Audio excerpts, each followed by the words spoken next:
What's up, Math 8? Thanks for tuning in for another episode of Math with Mullins.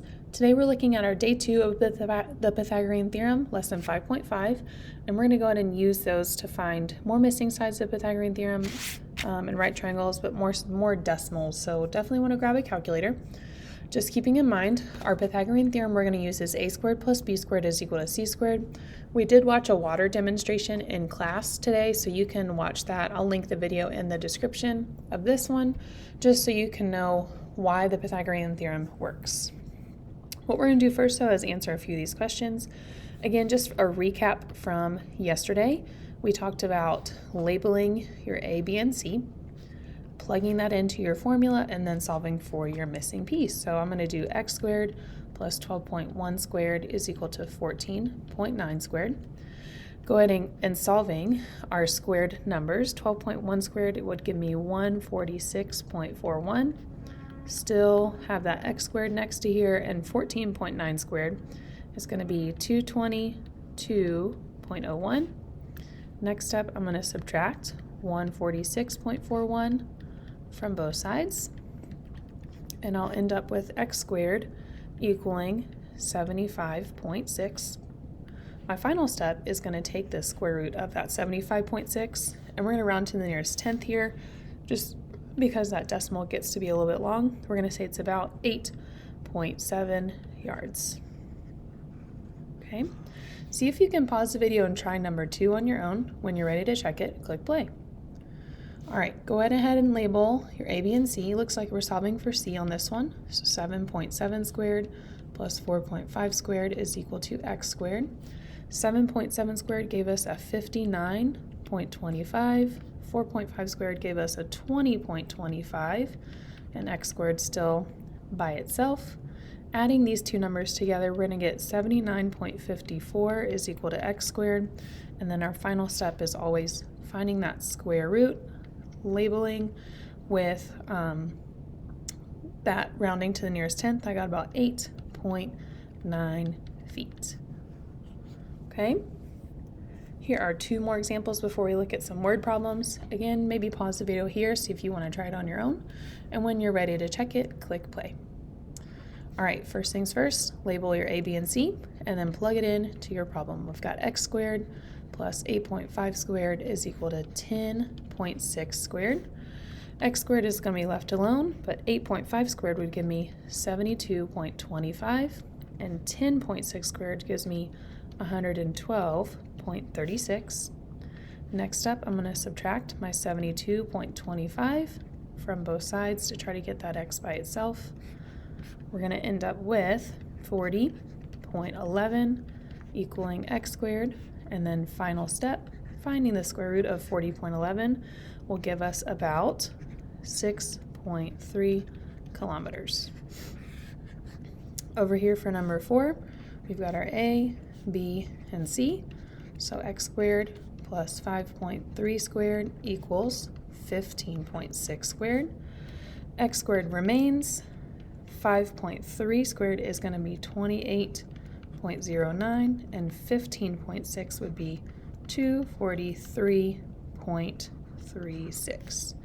Go ahead and subtract that 28.9 to get that x all by itself.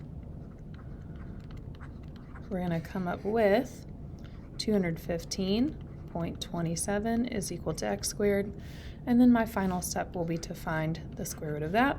X will be equal to about 14.7 inches, rounded to the nearest tenth.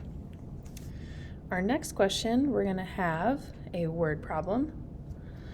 So let's go ahead and try this one. This one gets a little bit complicated, so you do want to make sure we're talking about it step by step. It says you are playing capture the flag. You are 50 yards north, that means I'm going up, and 20 yards east of your team's base. So YTB is your team's base. Then it says the other team's base is 80 yards north.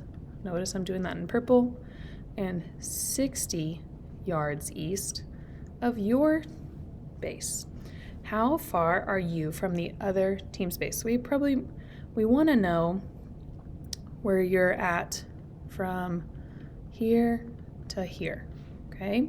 So you can maybe think about this as drawing a right triangle on this part.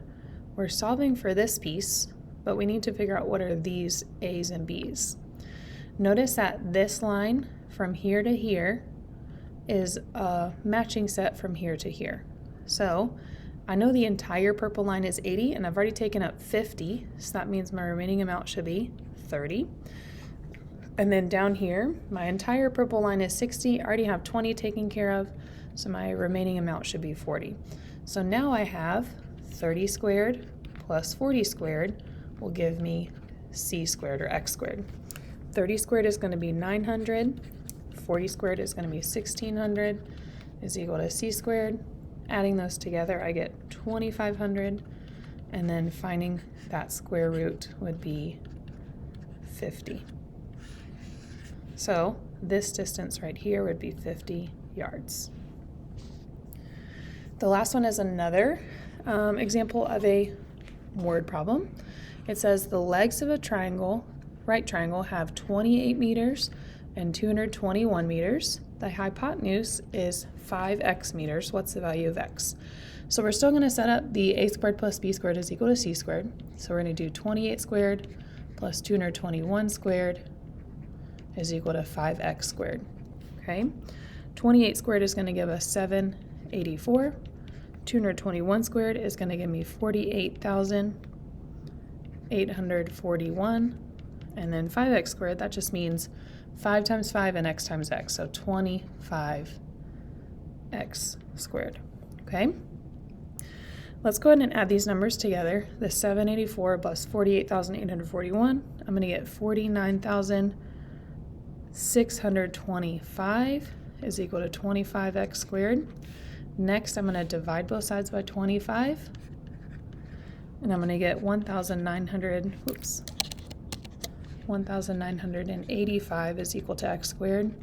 And then my final step can be defining the square root of that, which is going to be a decimal about 44.6 for your letter x, okay? That is going to conclude our lesson on 5.5 day 2. Thanks so much for tuning in. Hopefully this helped you a little bit. If it did, give it a thumbs up and tune in next time for when we talk more about using and applying the Pythagorean theorem. Have a great day.